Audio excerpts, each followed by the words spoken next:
What up, y'all? It's your boy Blake Anthony with another episode of Sports Talk49 here and always on every every streaming, wherever you can watch stuff. There it is. Today I got a guest. A lot of you might know him, a lot of you might not know him, but you're gonna know him today in Troy Hambrick. And if you've never seen him play before, let me give you a little something of what you're dealing with Troy today. Cowboys, the 10-31. 2nd and 7 at the 31-yard line. Joey Galloway, who had a big game receiving against Atlanta. Terry Glenn against the Giants. And again, they fake the end around, and Troy Hambrick, with the power and the speed, gets into the end zone for a Cowboy touchdown, and there are no flags down. The key word of that, there are no flags down, but there was a touchdown by Mr. Troy Hambrick. How you doing, my brother? Yeah, I'm doing well, brother. Thank you for having me. Always, brother. But first and foremost, let's get the preliminary stuff out of the way. I said today's segment brought to you by the Senate Bar, where luxury meets fragrance. Based out of Fayetteville, my hometown of North Carolina, the Senate Bar is a woman-owned small business specializing in handcrafted luxury home fragrance products designed to elevate your everyday experience. From clean burning account, coconut soy candles, and premium wax melts to room linen sprays, soaps, and body care products, every item is made with high-quality ingredients and unforgettable fragrances that bring comfort, relaxation, and style into your space. Whether you're looking for perfect gift, planning a wedding or a special event, or just treating yourself to a little self-care, the Senate Bar helps turn ordinary moments into something truly special. Visit them today at thesenatebar.com and experience luxury scents handcrafted with care. Troy, my brother. Yes, sir.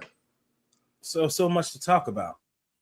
Man, it's a lot, man. Giving praises to God, man. It's a good Sunday.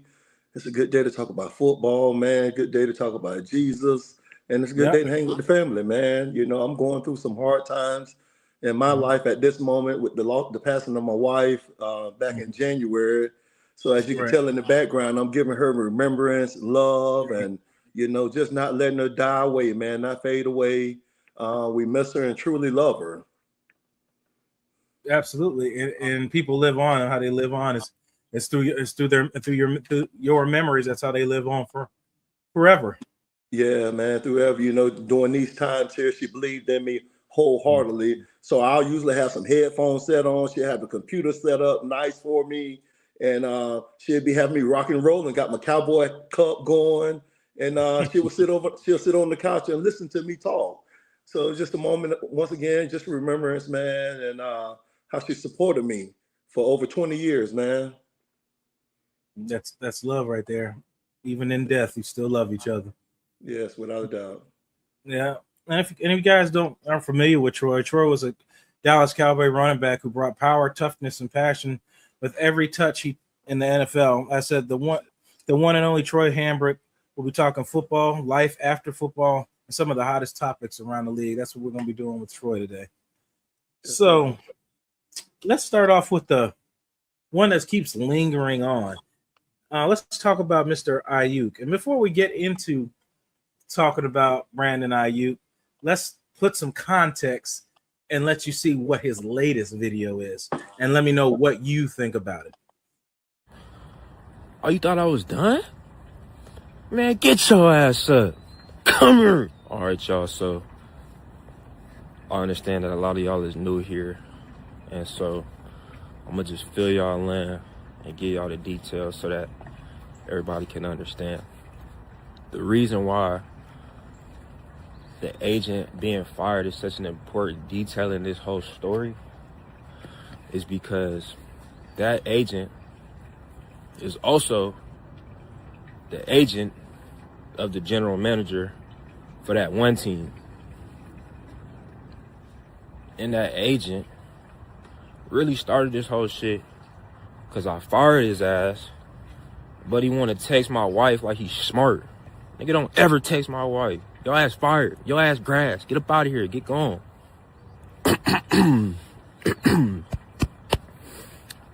Okay. Anyway. So he is also the agent for for the general manager of that team. And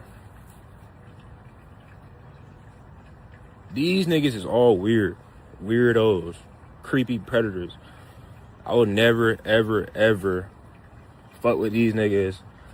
I would never, ever, ever fuck with these niggas. I don't care how long I gotta wait to get to you, my baby.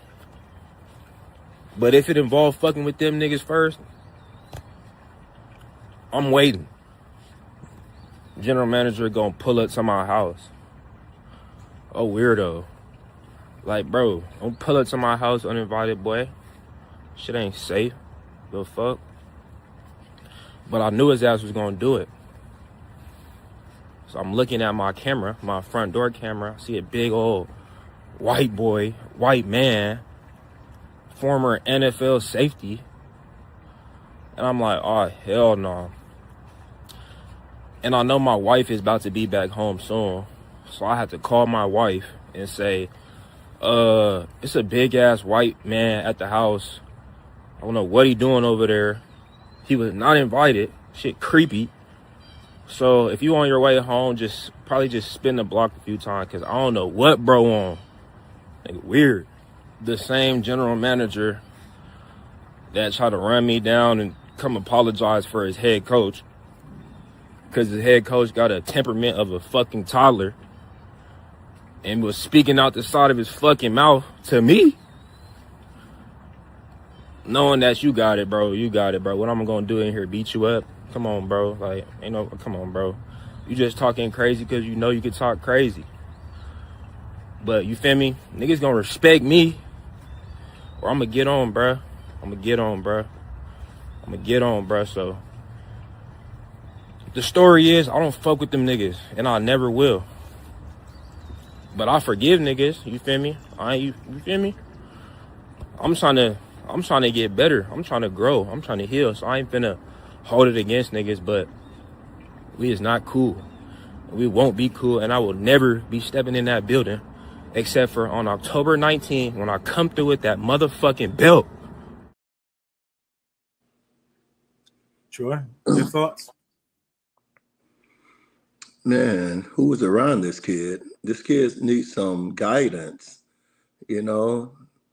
They need to take the phone away from him, for one. You know, he has to understand that he's auditioning for the other 32 teams. So I'm confused. I think he needs to get some mental evaluation also. I think something has happened for him to feel the way he feels.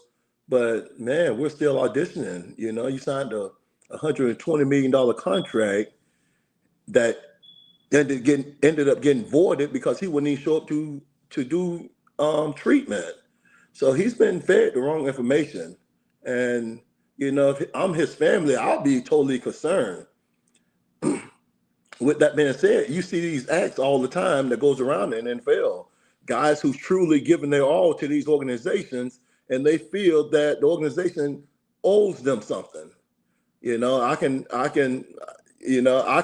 personally say, even with my brother, Darren felt like he did enough work there at Dallas to get a brand new contract, And Mr. Jones in that organization didn't see that.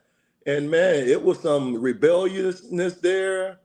You know, social media wasn't so live then where you can see his thoughts and see how he feels, but it's there. It's even talking to him today to reminisce, to go back to those days where, man, I've slaved myself for these guys and this is what I get in return.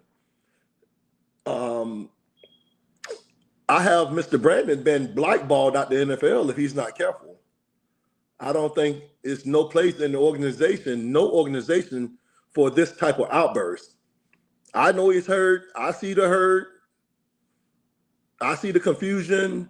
But man, the NFL is large. It's another 31 teams out there that you have to audition for, and you can possibly make up for the money that you've lost over the time from your incompetency of not understanding what your responsibilities are. And I think he's totally out of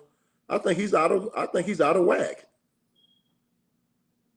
Absolutely. I agree. I figured you would say that, especially being a professional as yourself. You're going to get done dirty, period. Not just in the NFL, but in life. But it's how you deal with it. You can't always control what happens to you, but you can always control how you respond to things. Yeah. And there's ways to conduct business.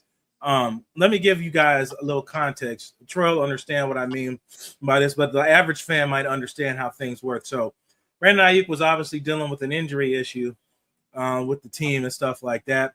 So when that happens in the team need you. Let me put it in a way people don't understand. You're an investment to that team. All right.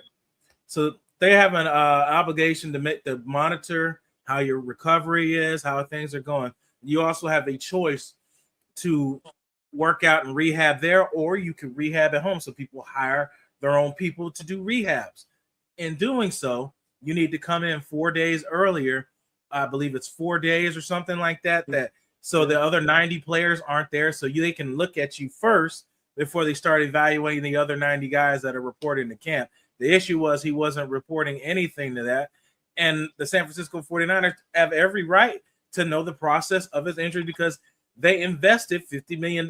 So I just wanted to paint how that picture is right there. If I got any of that wrong, Troy, let me know. I believe that's how that works with the training and stuff like that. Yes, that's exactly how it works. You have to, that's the difference between the NFL playing professional sports is you don't have to go to the doctor. They got the doctor at the headquarters. All you have to do is just show up to work. Just stay on your daily routine, continue to show up, and they're going to get the right personnel there to see about you.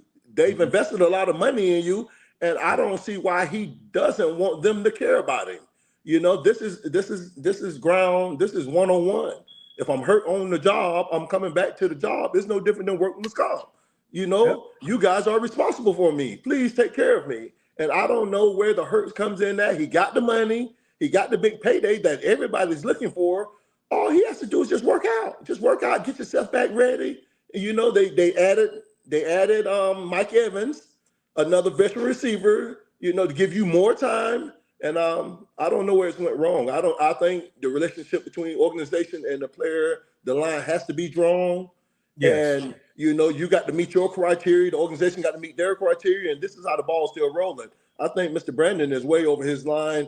And, this is what comes with it. You find players like this, Antonio Brown, Antonio Bryant. I can think about Keyshawn, this grown-up players, prima donnas, A.J. Brown. You got prima donnas out there that feel like the world is given to them. And it just doesn't work that way. No, it doesn't. Nobody's going to cater to them like that. And see, I remember the NFL, it's not high school and Pop Warner anymore. This is a business now. It's people's livelihood. John Lynch. Yeah, I'm saying. I'm sorry for cutting you off. So I say John Lynch is considered a brother. John Lynch know how to take care of the players. John Lynch is an ex-player. John Lynch is showing up to your house out of love as a brother because he sees where you're headed. And, he's trying to stop the self-destruction. I'm quite sure he had to deal with Warren Sapp and Derrick Brooks and them boys down doing that Tampa Bay run down there. So being an ex-player, he know how to get you. If it's not at the headquarters, he can come to your headquarters and we try to find comfort grounds where we can move forward because obviously he's a hell of a talent for him to give him the type of contract they gave him. Absolutely. Obviously, they thought they needed to invest in him, and they kept him around long term. Like I said, I don't know where the disconnect is because, like you said, I didn't hear anything that the Niners did wrong. Mike Evans even confirmed how San Francisco is A+ on taking care of players, making sure they're healthy and things like that. Was one of the reasons why Mike left Tampa to go to San Francisco because the whole culture changed. So when Aiyuk's talking about the white man or the white boy, whatever you want to call it, I said, show up in his house. I said, John Lynch doesn't have to do that. No, I mean, but he did do that. He is a brother. He is a former player himself. Dealt with contract issues, dealt with being disgruntled and things like that. So yeah, he can relate to kind of the things you're talking about because if it's not about money, then what the hell are we talking about? And I understand if you was under contract dispute. I understand if you was in contract dispute, brother. You got your money and you decided to still do other. And once you got that thing, you should have moved into the headquarters. You don't have a home no more. The headquarters is your home to get you back prepared for the season that's coming up. You have to show the team that they can count on you. You have to be dependable, accountable. You know, you've been in the tub and they still dealt with you. Yep. You know, it's baffling to me. And knowing like Mike Evans signed that contract because San Francisco they know how to take care of you. Mike don't see himself making 16, 17 games this season. Mike want to know the workload. Mike know he still can be effective in certain spots, you know, but I don't want you to count on me for all the 18 games, all the 17 games, you know. And Aiyuk is I think he's in a great position, but he's messing it up. And he's messing it up for the other 31 teams. And if he has a wife, I would want his wife to say, baby, what are you doing? Baby, that's the children's money. Boy, you mess up the church's money. Yeah, you know, so fumbling the bag, as the youngsters say. Yeah, it's different, and with social media these days, they're opening you up to sound like a fool, or you're gonna sound very smart. And in these instances, I think he's going totally left, and he needs a solid support crew around him to try to regain his face. And if you don't know, he talks Commanders all the time because his former teammate in college, Jaden Daniels, is on the roster. That's why he wants to go there so bad, because his former quarterback in college, Jaden Daniels, is there in Washington.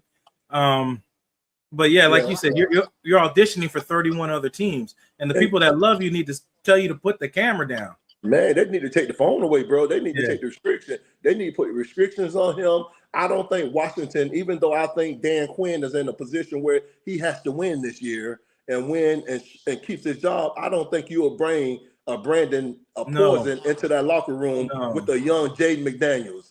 I think Washington is on the up and up with Jaden. I think they got some things in place for him to move forward. You know, do they get it done on Sundays? You know, it's yet to be told, but you know, I think they're treading in the right direction, and I think Dan Quinn have those guys under his thumb the right way.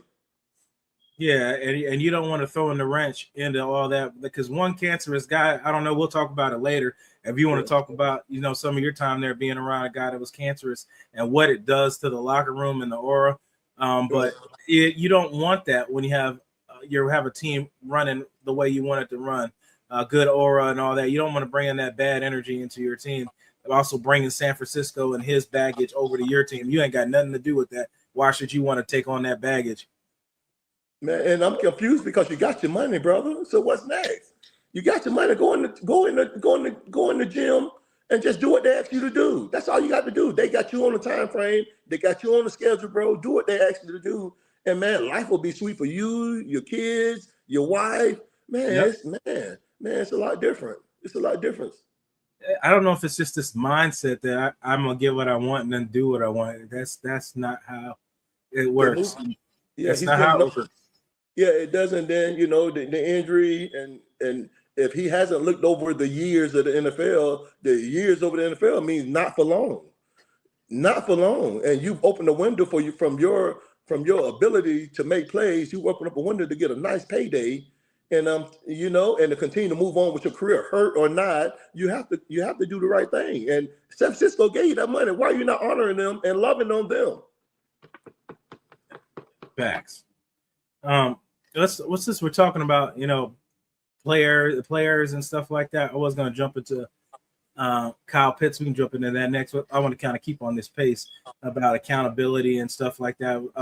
We'll talk about the next topic that's going on was Lions quarterback Terrion Arnold. Him getting arrested for robbing people down here in Florida. I think the same thing DeAndre Baker did. That was drafted to, I think it wasn't the Lions, it was the Giants.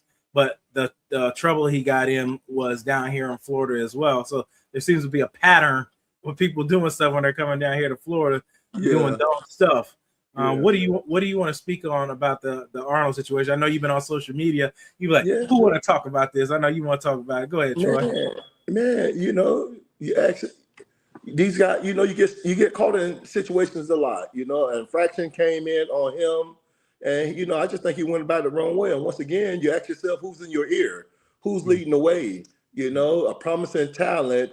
You're in a profession where it's able to change you and your family's trajectory. You know,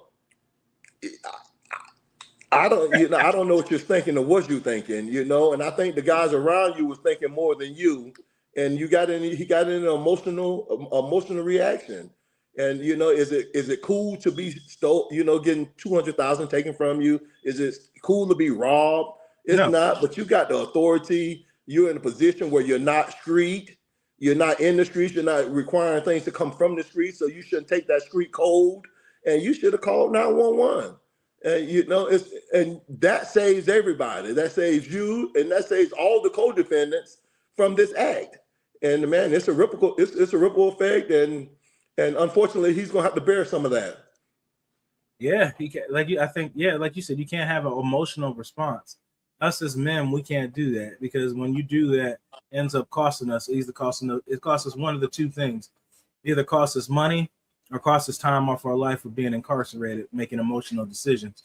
And I think he's dealing with both right now. It's going to cost him money, and it's going to possibly cost him some incarceration time.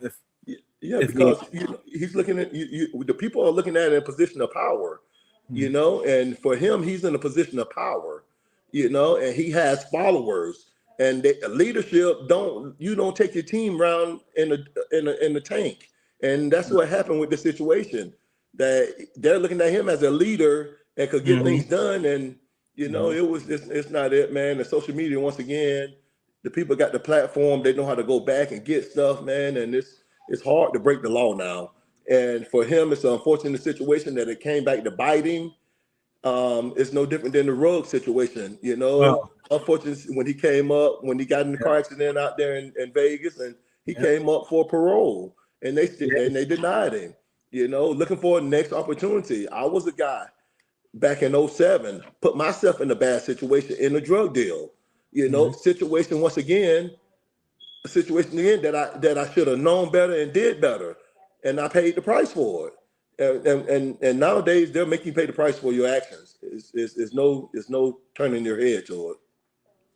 No, it's not. And when you're young, and I understand that a lot of these guys are young, and they're going to make the wrong decisions. But I think a lot of that can be derailed is by having a good support circle around you. Some people with level heads that has the uncomfortable conversations with you. Those are the people who really love you, that want to have those uncomfortable conversations with you instead of being yes man.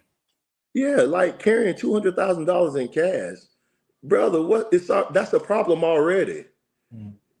I understand if they say, somebody came and took jewelry from you, and you laid it down, and somebody took a car because you was careless with the car keys. But my goodness, $200,000 in cash to do what with? Do what with? And I'm quite sure when they go back and look over things, they're gonna see some more criminality somewhere in this picture as they continue to dig in this case. Yeah, more is going to come out because they got to dig into it now. Now it's an investigation. So people are going to be talking. They're going to have more answers. More answers, and they're going to go back and check on his whole lifestyle, and it's going to be more and more and more.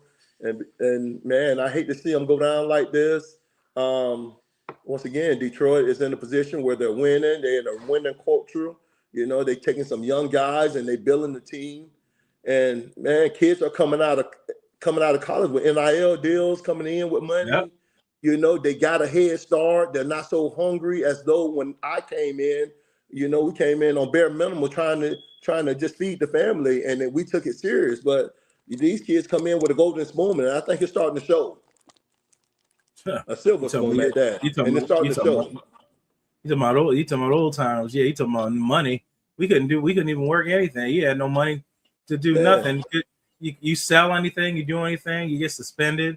I mean, there was people, take the the money from the boosters and handshakes and stuff like that. But there was nothing like that going on. And then the transfer portal, like there's so many options to these guys that we didn't have. If I wanted to leave, I had to sit out a year if I had to go somewhere else. Now you have the option to play for 3 damn colleges in 4 years if you wanted to. And then I see somewhere they just gave you got a good 5 guaranteed years. This turned into. Do I think college football should have turned into a business like this? I think they should, because the stadiums are getting packed out.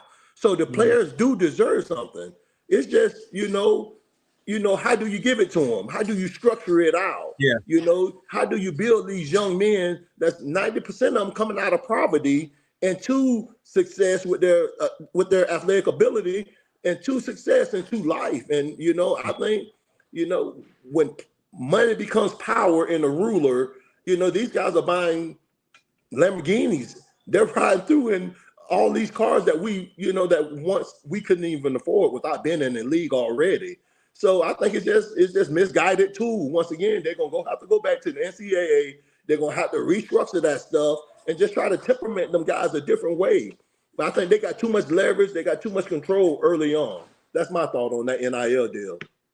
No, I think there needs to be some. It's still new. So they still need to come up with some type of structure. I mean, me and Peter, we've talked, and other guys I've talked to on here about stuff like that. Like maybe you should only get one free year to transfer. Besides, because what's turning into it now is you can't beat out a guy for a starting spot, so you just keep jumping from team to team. I understand, like if a coach went to my house and recruited me, he took an upgrade and took like a Power 5 school. I totally understand that, but the next coach might not want me. So I understand when guys want to leave and go to another program because of a situation like that, not because of a situation where I'm not good enough to beat out the guy in front of me. So I'm mad. I don't want to go to another school. I don't like that part of it. It's trickling all the way down to the high school ball now, where parents are shifting kids over, and they're not teaching them how to stay down until you come up. And they pacifying them and finding them an easy way out. So when you get the points in your life where you should have stuck it out and you learn how to bear down and toughen it up, you look for the easy way out. You look for the easy way out. And with what they call them the YNs these days, it's usually, it's usually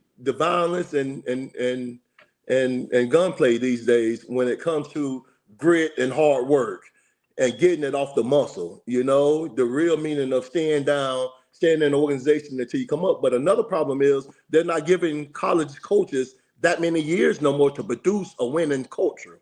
They're getting them. If you're not coming in, you're coming in 2 or 3 years. And after that, man, you on the hot seat, and they're forcing coaches to go into these JUCOs and some of these other places and getting higher ranked players that's ready to go. And it's pressure everywhere. It's pressure everywhere. And as you move on, you see that's why it's so out of control. And I think it should be some type of constitution or some type to hold it up. Absolutely, it's got to be some type of checks and balances with it. Hopefully, they do something. If not, it's going to keep spiraling out of control. Yeah. Kyle Pitts. We talk about that highest paid. Third highest paid tight end now. 3-year, $54 million extension. You think Atlanta made a mistake, or you think they made the right choice? Kyle Pitts, 25 years old. So, I feel from out of University of Florida, I feel Kyle Pitts is the missing piece for Michael Penix Jr. The question, I think Michael Penix Jr. is on the hot seat this year. I think he's one of the guys that need to prove himself to stay healthy and stay consistent. I think with Kyle Pitts is what Michael Penix needs. He needs him, but I think, for some odd reason, Kyle Pitts seems to veer off. Some days he's in tune with the game. Some days he's involved, and some days he's not even active as far as being a full participant in the scheme of things in the offense. So do they keep him? I think it was a great move to have Michael Penix as an outlet. Does he stand up and perform as a Pro Bowler and to do the things that I feel like he can do? I'm not sure, but I think this is the year that Atlanta Falcons takes over that division. It's there for the taking, and I want to see him take it. Yeah, and Penix, he's from out this way, out in the Tampa area. Penix, he's from my hometown here, Dade City, Florida. Yeah, he's from out here. Yeah. He has more than the ability, physically and team-wise, to make a push for himself. If not, he's going to be having Tua Tagovailoa biting at the heels if he doesn't. But he has the opportunity, and I agree with you with the 3-year extension. It's not a long term, so you're not stuck on the hook for a long time with it. They'll put him at 28, 29, depending on where his birthday falls. Right. And you don't have to pay a quarterback big money at this time, so you're able to give that kind of money. The money you're going to have to give out is to Bijan Robinson when his contract comes up, whenever that is. and he get whatever number that is. You know, they always try to screw the running backs now with contracts, but I don't think it was a bad choice. I think he's a dynamic player, and if he fits your offense, then it was a great pickup. If he doesn't fit your offense, then what the hell are we doing? So you ask yourself, when I go back and I look at when you check out the offensive line, and I think the strength of Atlanta the investment should have went to the offensive line if Michael Penix Jr. is the star that we say that he is. You know, I think he needs more time. We see that he's mobile, but he's not mobile. I know he has a strong arm. You know, I think you should invest more in the offensive line to get them guys and give him more time to open it up. And I think they got the right tools outside. Does Michael Penix Jr. have enough time to hit his targets? You know, because these teams are going to be pushing them off his square. And, and that's where I'm at. That's where I would have put the money at. And I might have shipped Kyle Pitts off if I had that vision. And the vision is that Michael Penix is my all in all. Well, they should have the money to still invest in that. It's either the guys didn't want to go to that team or to the Falcons. I don't know, but they should have the money. They're not paying a quarterback right now. They're not paying no quarterback $50 million. They just gave Drake London an extension, so they gave Kyle Pitts an extension. So they wanted to obviously keep their offensive pieces together. But I agree with you. Anybody that knows me, there's two places I talk about. Well, I'll never be mad you spend money is offense and defensive line. Because without them two, you're in a lot of trouble, especially offensive line. You can't pass and you can't run without a decent offensive line. To get Michael Penix at the draft pick that you guys did, not this crew, but the crew before him, they took him at a high pick. And a lot of people didn't see him coming right there in that spot. And I think that's what cost Raheem Morris his job. I think that's what got the house tore apart when they made that move because, they had plans for Kirk Cousins at the time. But here, no there, if Michael Penix Jr. has enough time, I know for sure that he can hit his targets. Will he have enough time?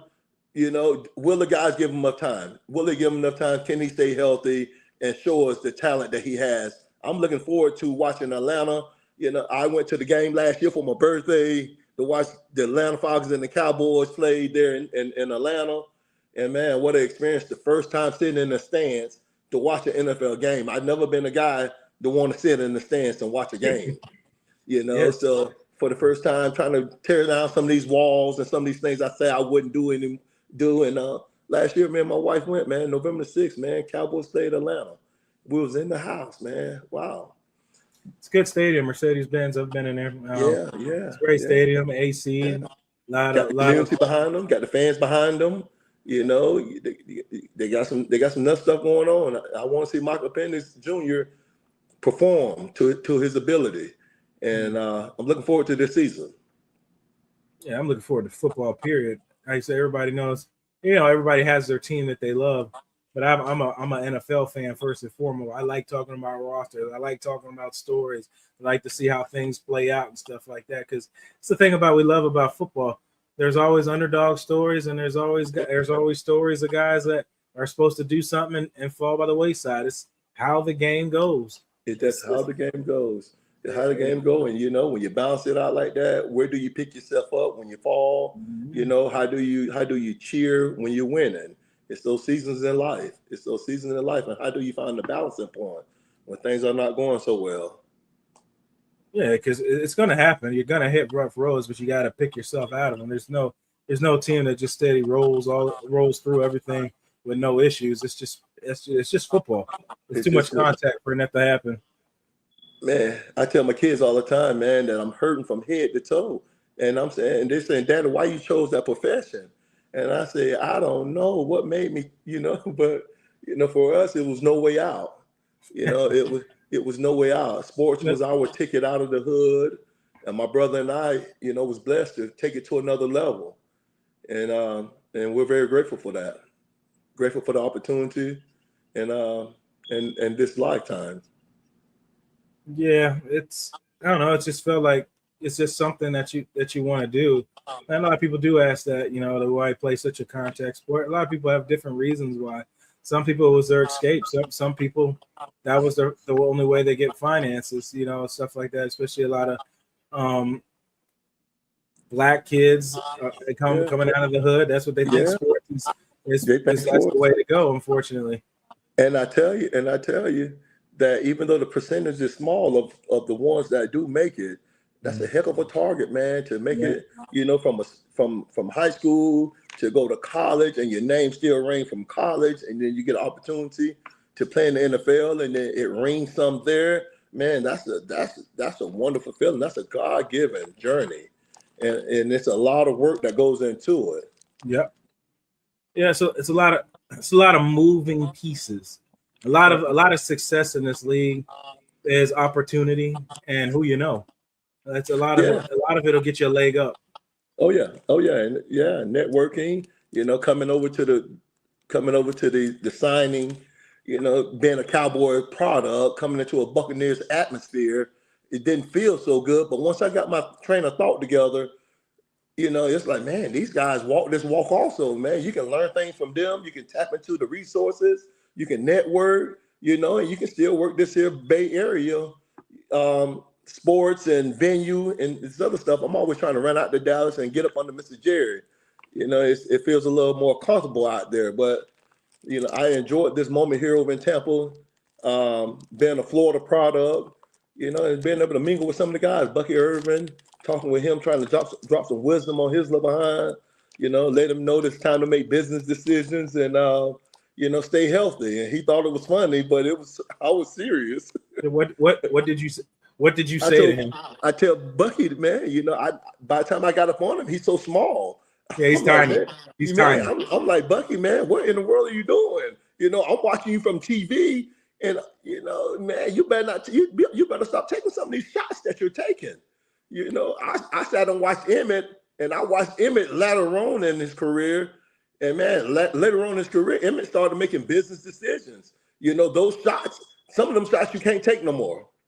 Some of them shots you have to dodge, and I think that's what get Bucky in trouble injury-wise, is that, man, he's taking some heck of a shots to be such a small frame. What he say to you in response, or did he just laugh? We laugh, but he said he hear me. I hear you, OG. I said, I'm telling you, man. He's like, man, you're big. And I said, you're not. And I'm telling you, and those licks I took caused me to get shots in my shoulders every week, shots in my knees, ice tub, training room, and I'm a bigger fella than you. And man, he runs so hard, and I adore his style, but I want to see him longevity wise. So let's just say, hypothetically, you're on the Tampa Bay roster, you're on the Tampa Bay coaching staff, and you get the coach, Bucky Irvin. And after 7 weeks, I think it was 7 weeks up until he couldn't play anymore. And I said, you didn't know me at that time, but I said for every week, I said, bro, he ain't built like that. He's not built like that. And everybody feels like you're hating or saying, I'm like, bro, I've been around this game a long time. Them shits hurt. Man. That shit adds up. Man. I'm not built like that. So I trained myself to be a bruiser. I got one cut, and I'm gonna get down the field. I'm gonna take the positive yards that's in front of me. So during the transitioning with Dallas moving to Bill Parcells, Bill came in. I'm 255. I'm 250. Man, Bill Parcells came in, and his projected weight for me to play the next season was 235 pounds. So man, brother, man, Bill fined you 500 a pound over a certain date. Man, Bill came in and shook the Cowboys nation up, and I say that to say, once I finally stopped being stubborn and I heard and I saw that he would take your money, I started working out because I couldn't afford them 500 a pound, right? But with that size gave me durability. With that size gave me strength where I could take things on. With that size that Bill gave me, I couldn't take it. Man, I took so many shots that year. So many shots till we got to the end of the season. And man, playing Philadelphia down in Philadelphia, and I bounced around outside. And when I turn up, man, here comes Dawkins coming off the hash. And like a bat out of hell. He got the binoculars on me, bro. He got the scope on me. I can't shake it. I made the 15-yard gain, and before he got there, I veered out of bounds. I just got 2 shots in my shoulder. My knees are hurting me. I'm 180 some carries in the season. You know, the wear and tear at 235 pounds was slowly breaking down on me. And I just couldn't take it. Mind you, the first couple of years I played, I'm 255. I'm 260. You know, heavy duty, playing in spots, but still effective. Playing the spots and still effective. And then once I got that load, man, that's what I was able to try to convey to Bucky is that, man, you shifting, bro. You got to learn how to get down. You got to learn how to get down. You got to tiptoe out of bounds, you know, for your durability, because there's no other way they can get you the ball. You're not on special teams. How you make this roster? You know, I play tight end, I play fullback, I play running back, and I play special teams. You know, I made myself valuable. My message to Bucky a couple weeks ago was, bro, if you're not running the ball, how you gonna stay in this league? Where's your value at? They've already hired your replacement, Kenneth Gainwell, the same exact player. They've already hired your replacement. Man, where's your durability at? Where's your vision? What do you see? I'm dropping it on him. Never met him before, and I'm dropping so many jewels on it. I even told him that, hey, bro, if you're not careful, they're gonna force you in your second career. They forced me in my second career, and it wasn't good. And he said, "What was your second career?" I said, "Trying to sell cocaine." Yeah. And boy, him and his agent or his friend, they felt like they chair laughing at me. They felt like they chair laughing y'all at over me. there. Yeah, that's what y'all was cracking up at. Man, they thought I was crazy, but I'm telling you, young man, you know, you look like you're 5'6". You know, you got a little bit of the you know, but you got to change the game up.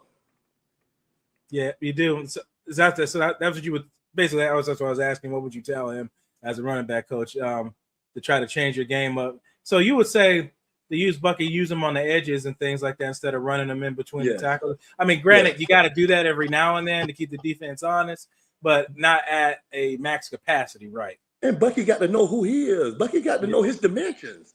Bucky got to know that we're looking for 5 years where you can get you 100% vested. You know, we're looking for 7 years. You know, man, that they mean business when they say your NFL career is 1 to 3 years, 1 to 2 years. They 10 years. If you make 10 years in the league, that's an accolade, man, because it's hard to do. That's right, man. That's right, man. Shifty guy. I admired everything about him. I enjoyed the conversation, but I felt like that's where my walk comes in at, to run into them guys like that and be like, man, what we gonna do? You know, what's next? How can I help you? Because I didn't have a guaranteed contract. I came on as a rookie, undrafted free agent, and I had to work every year to make the roster. New talent, old talent, it didn't matter. Yeah, your grind was different. Yes, sir. Yes, sir. Yes, sir. And I'm gonna make sure that the coach, I'm gonna special teams, all of that. You know, even they got to make me sit down. I'm not the guy to sit on the bench. They got to, hey, Hambrick, you over the line. The referees got to tell you, Hambrick, get back behind the line, because I'm itching to get it. I'm itching to get it. I want a piece. I want a piece. I want a piece, man. I'm a piece, man. Yeah. Can't make the club in the tub. No, you can't. Can't make the club in the tub. That's a great story. And that me and Troy are going back with Bucky. We were both at the expo, and Bucky was there. Like I said, if you never met him before, he is tiny. He is a little guy. It's a little guy. I took some pretty good photos, and it's on my pages. But you get a pretty good idea of him sitting at the table, how small in stature he is. Now, I'm not saying he's tough, soft, or anything of that matter. I mean, neither. It's just physics. Just physics. Yep. That's the truth. And speaking of physics, how we gonna roll right into that? Allegations came with Geno Smith, obviously being in a physical conversation with one of his ex-girlfriends or something like that. I'm gonna play the video for context and let's see what Troy thinks, or if Troy's ever been in this situation and stuff like that. Check this out. If I can find it. There it is. She just called the police. Geno just beat my ass. That's why. She coming here. I came in there, I put 7 down, and I left. You ran outside and attacked me. Police, man. This is crazy. You came outside and attacked me. My family. You, I don't give a about y'all.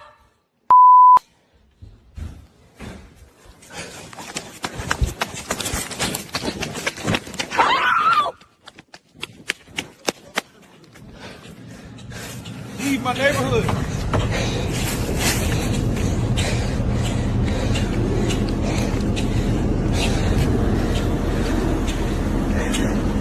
You broke my fucking computer.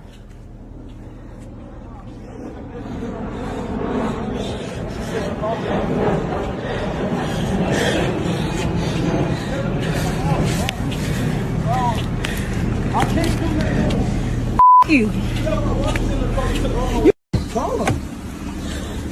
Move. Yeah, look at you. Look at you.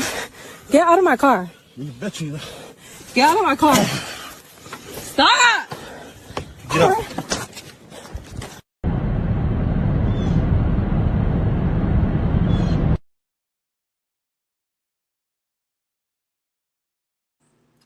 Thoughts? As I know I have a lot of them. Yeah, You want to go first or you want me to go first? Man, it's easy. It's easy to call 911, bro. It's easy to hit 911. You got some that feels though. Some feel that, as a man, you shouldn't hit 911. And, some feel you should hit 911. And, I'm praying for Geno in that situation because a lot of people get caught up and they're automatically presumed guilty, especially at the act of a woman and the things of that. Now, I got 5 daughters and I was married and I had my share of domestic issues. I probably had 1 or 2,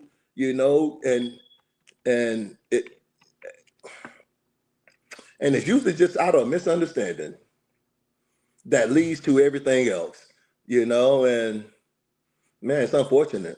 It's unfortunate. Personally, Dion, I mean, I don't know Geno. I know him as a ball player, and I know, he's done well over his time in the league, but it's tough, man. It's tough.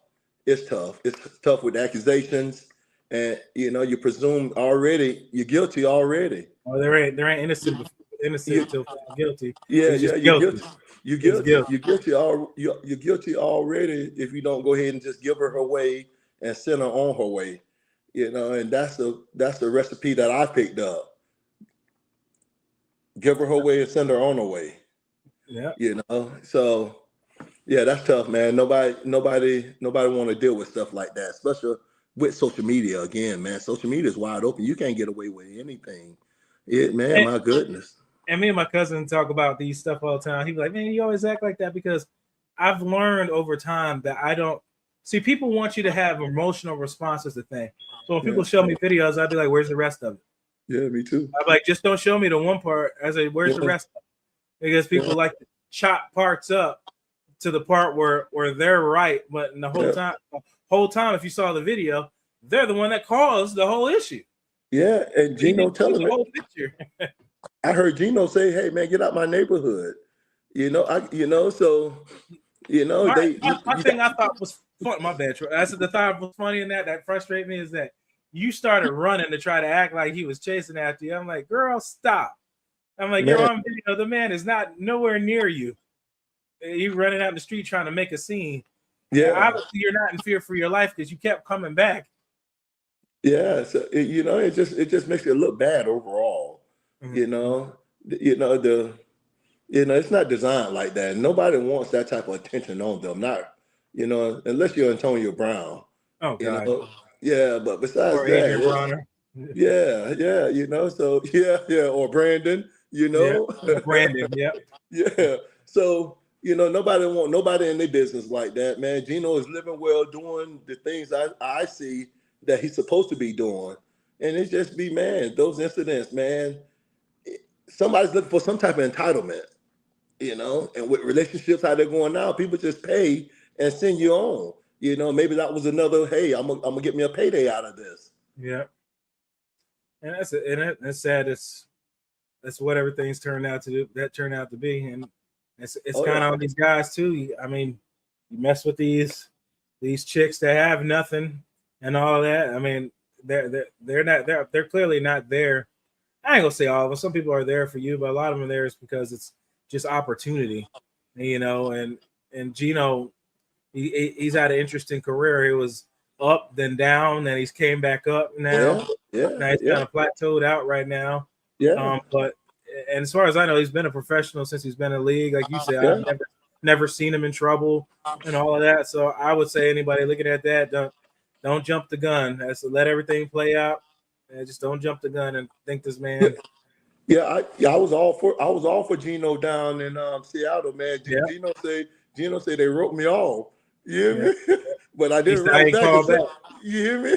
Man, I started loving Geno then. Man, I picked up that little adjective there. So, it's an unfortunate situation, the personal thing. I hate when they go to that social media stuff because it's going to be all, 90% of the time the player going to be wrong.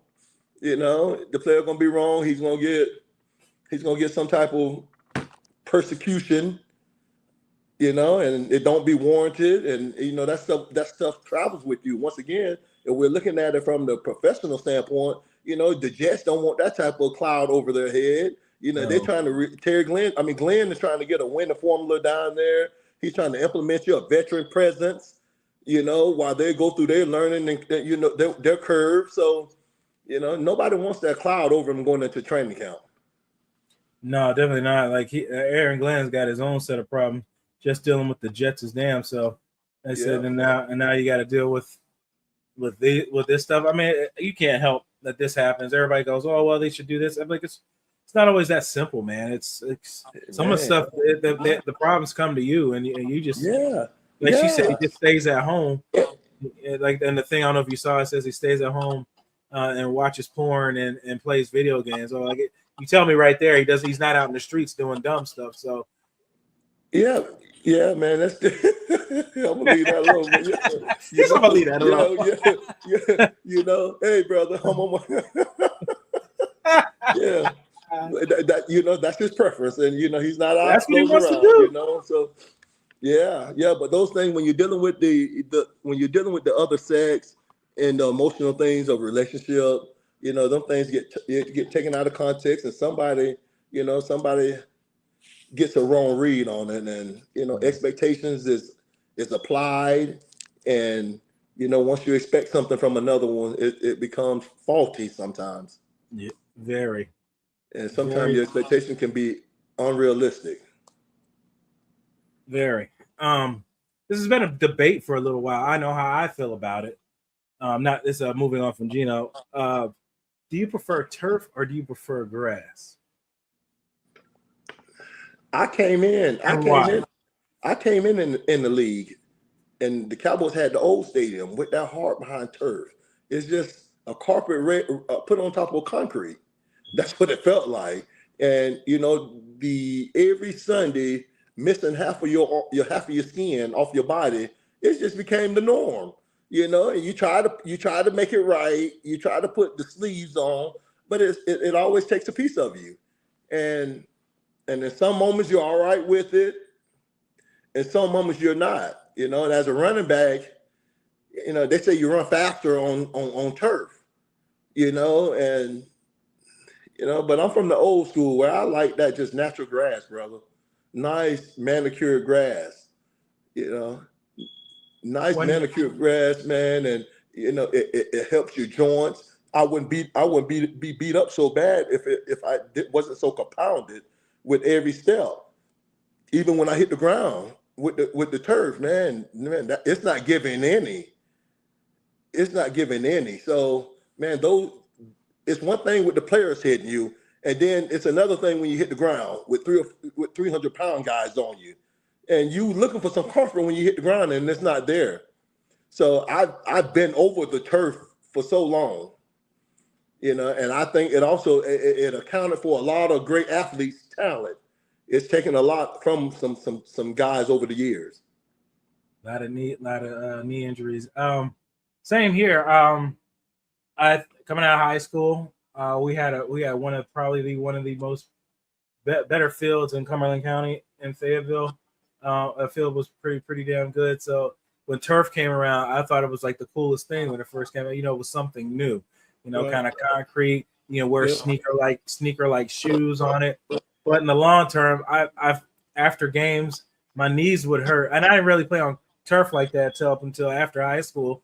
Getting into college and stuff like that, my knees hurt a little more with turf, and versus the grass, they weren't as sore and things like that. So I agree 100% about what you said about how your joints and stuff felt one versus the other. My question to you is, do you think some of that comes into where team player might want to play if he's a free agent? Does grass?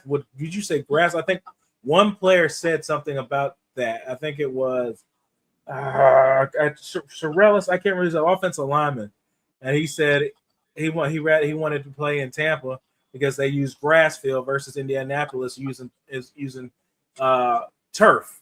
Like, does that really play a play in that? I don't know your perspective. Yeah, because when you're dealing with grass, you got cushion there. When you're on that basketball court, that's all it is. Man, there ain't no cushion. I mean, hardwood. That's what they call it. And it's like you're going down the lane, and once again, Allen Iverson going down that lane, his little frame. And when them guys go up and block that shot and knock his behind down, them legs start to hurt. It might not hurt that first one, and it might not get you that second one, but it's bound. It's no cushion there. And I say the turf is just too rough.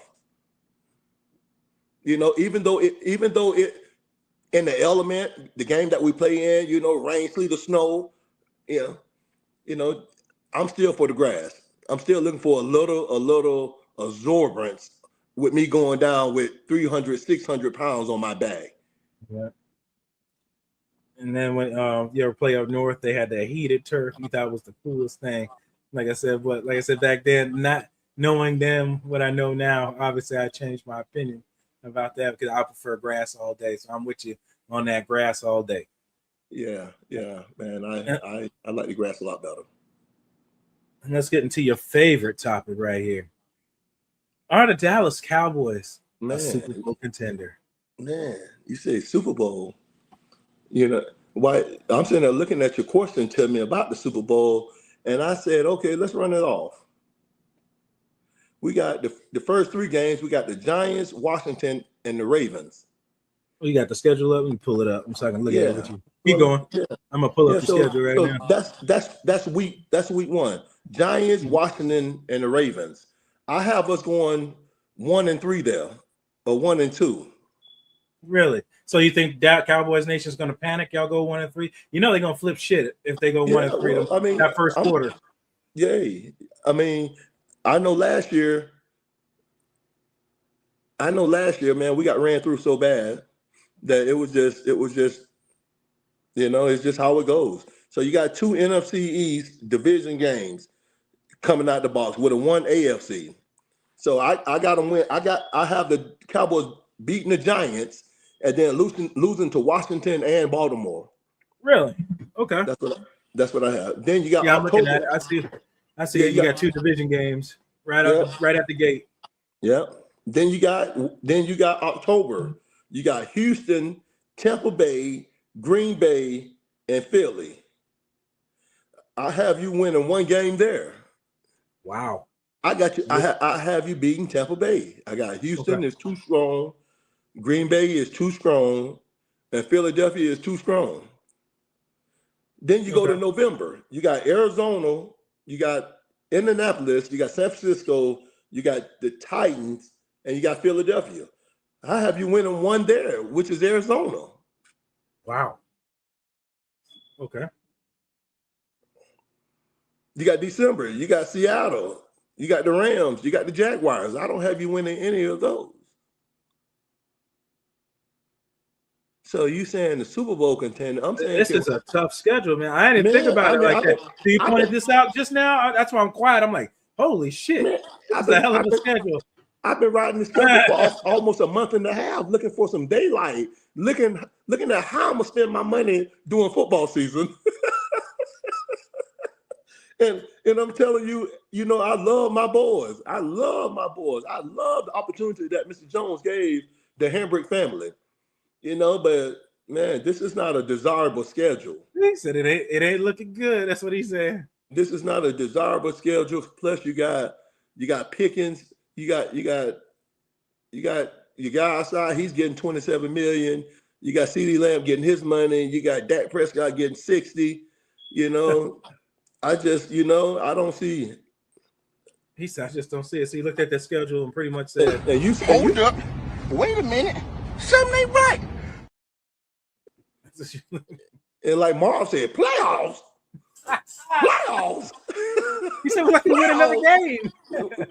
Playoffs. And I want, please believe me, I want the American team to get back to the top. I don't see enough identity on offense with the running game and changing. I think Schottenheimer gonna come in on a little hot seat because the Cowboy fans are expecting them to perform. Oh, always. And, you guys I'm expect telling you, Super and we Bowl are. every year. Man, we are looking for them to perform. And the question becomes not offensively if we can put some points on the board. Is defense? Can we stop somebody? And that's where I think we'll fall short at. Yeah, I think that's where we'll fall short at. And it's been that way for a little while. For a minute, you guys had great pass rush up front. You guys always used to have good corners. It's just things shuffled around for the Cowboys for quite a while. A lot of it's guys getting in their own ways or can't close their mouths, or Jerry being Jerry, with contract negotiations and things like that. Right. So what? Dang, you said you got the schedule that bad. It has the only jersey that we have hanging up in this house is the Cowboys, man. And I'm telling you, I'm all about them Cowboys, man. But we got to start being honest with ourselves, and we have to start saying, man, is Mr. Jones just selling the brand? Because I don't see no W's in enough columns. Well, trust me, he'll voice his displeasure if they start off 1-4 at the first quarter of the season. I believe he will. And you're talking about two, and you basically said one win in the first quarter. And if you guys don't understand what I mean by quarter, I talk about 4-4-4, and those are quarters. So you're talking about one win in the first, one win in the second. So you're talking about 2 and 6, 2 and 7, or 2 and 7. Excuse me. Yeah. No, 2 and 6. Yeah. Yeah. In the first quarter, first 2 quarters of the season. Yeah. Shit, at that point, you might as well trade Dak Prescott and get your quarterback in this draft. No, trade Dak to Baltimore and bring Lamar over to Dallas, and then we'll be cooking, because it don't look like we're gonna spend no money on a running back. It don't look like we're gonna be focused on the running game at all. And when you think of American team, you think about the Emmitt Smith of the world. You think about Emmitt Smith of the world. You think about the Herschel Walker of the world. I won't dare say Troy Hambrick of the world because I didn't make enough noise. But I'm telling you, you think about the Julius Jones, the Zeke Elliott's. You hear me? Marion the Barbarian, baby. I'm telling you, this is what you remember when you come to the Cowboys. And we yet to make that splash in the running game like we've been known to do over time. No, you're right. I say that about another team like the Pittsburgh Steelers. I say that about them, like get back to your identity, running ground and pound and running the ball. They've kind of gone away from that. You guys I didn't think about it like that. You guys have always been known to have a great running game. I didn't think about it like that. Now when you say Dallas Cowboys, you just automatically think Dak and CD, but I didn't think about how Dallas always had that identity of a dominant back, and y'all have not had that for a while. Man, we haven't had it for a while. We had a couple opportunities where you could have got the big guy down. Could have got Henry. He lives out in Texas. So then then it'd have been our identity issue, but it'd have been the right issue, because now we don't have to worry about the defense giving up 34 points a game. We got to grind the pound, control the clock. We got to control the clock. That's the only way we can help an L in defense if we control the ball. And with controlling the ball is we got 2 receivers that can get open. We got tight ends. We need something that can control the ball. And without running the football, it's going to be hard. And it gives Dak more time to get the fingers pointed at him with tip ball interceptions. Yeah, I mean, and Warren, he asked for it, taking a $60 million contract. When you get paid, they expect you to make, the phrase. This is an old air phrase. Turning chicken shit into chicken salad. You're paid to do that.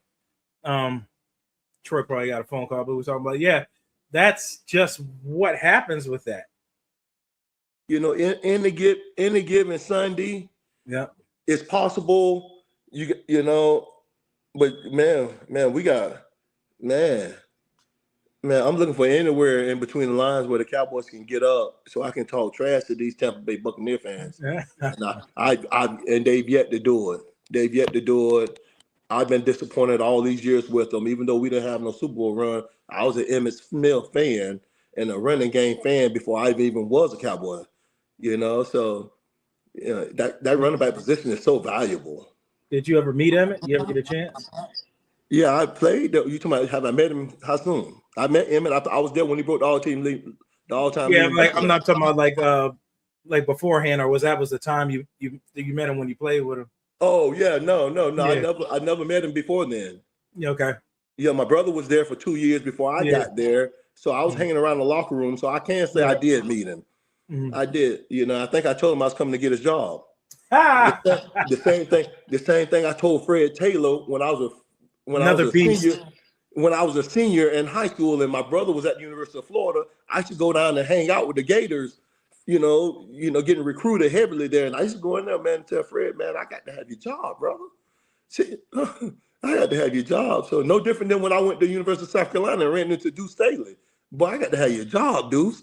I got to have your job, man. There's some names right there, boy. Man, I'm telling you. Fred Taylor.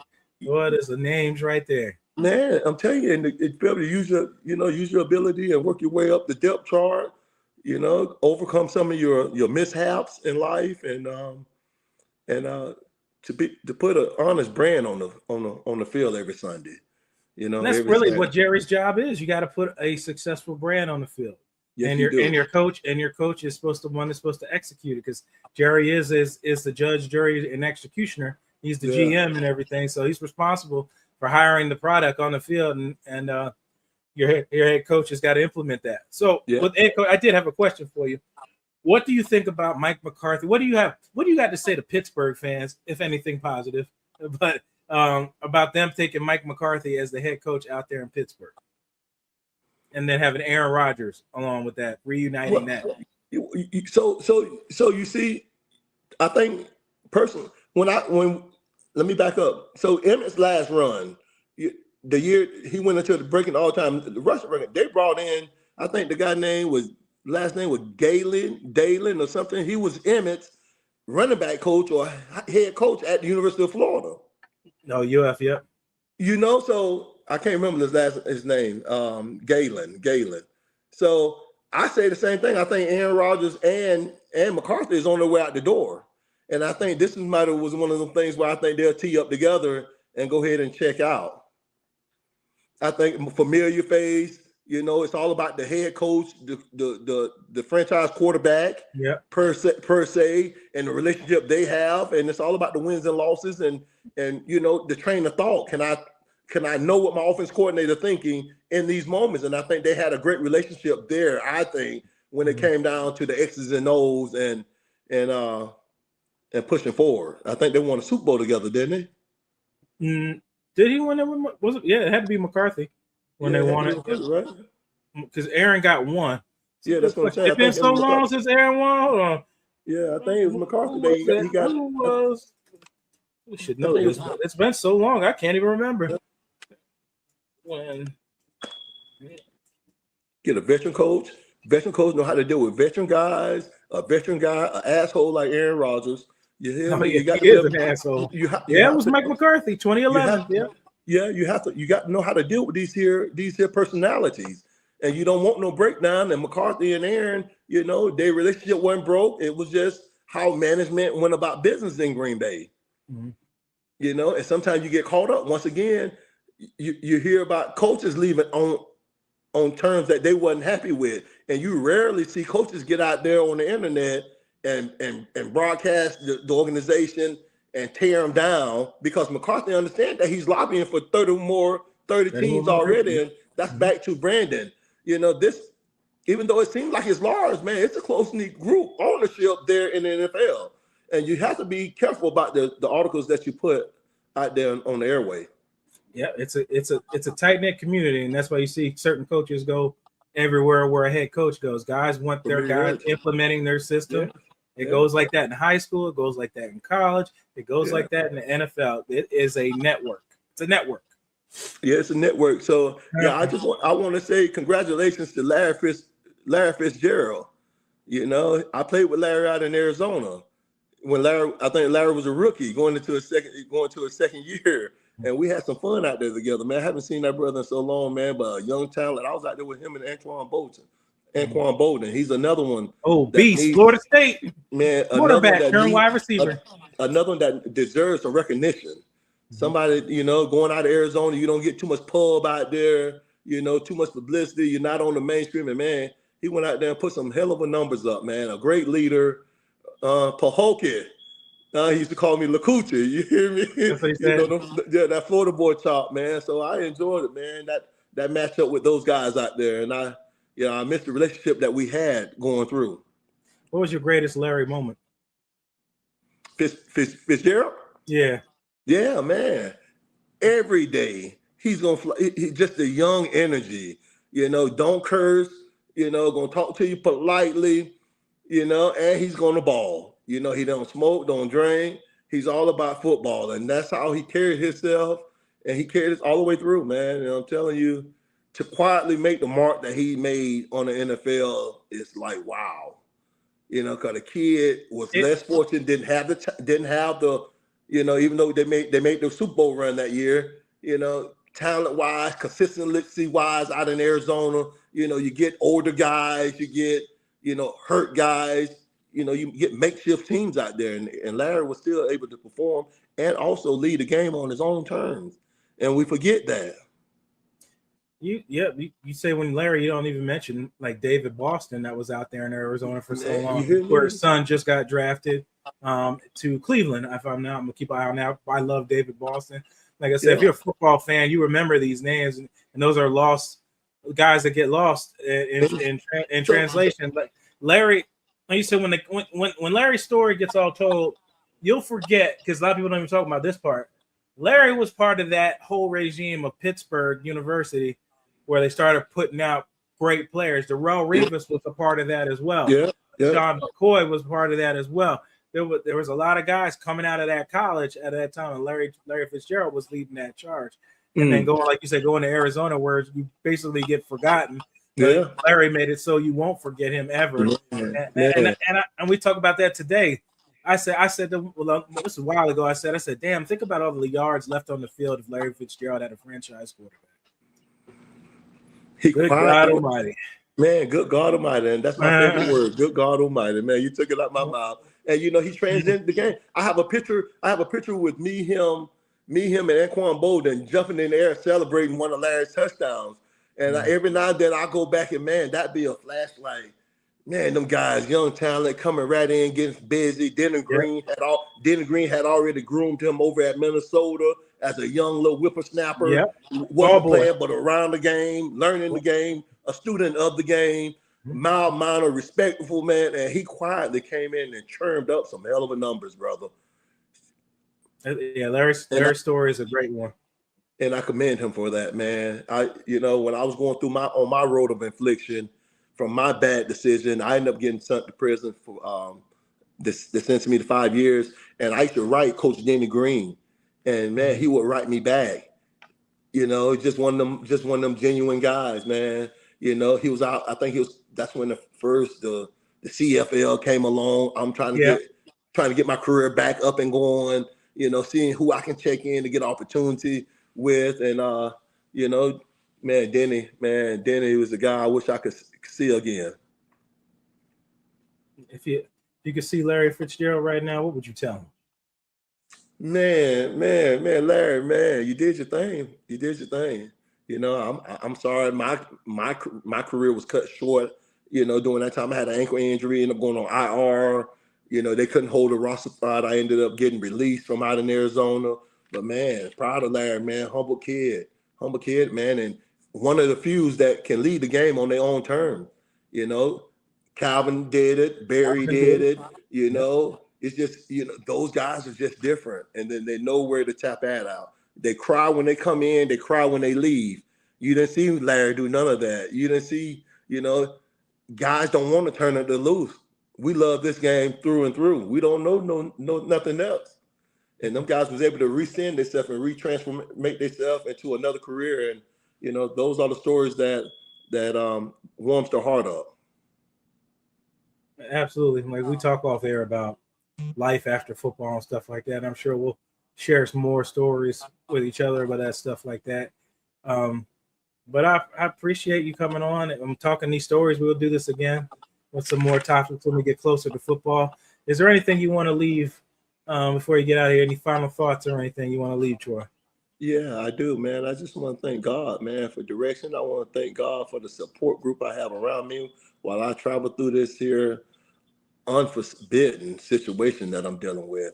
I want to give thanks out to Pastor Julian Ford down at World Church of Living God, a true man of God.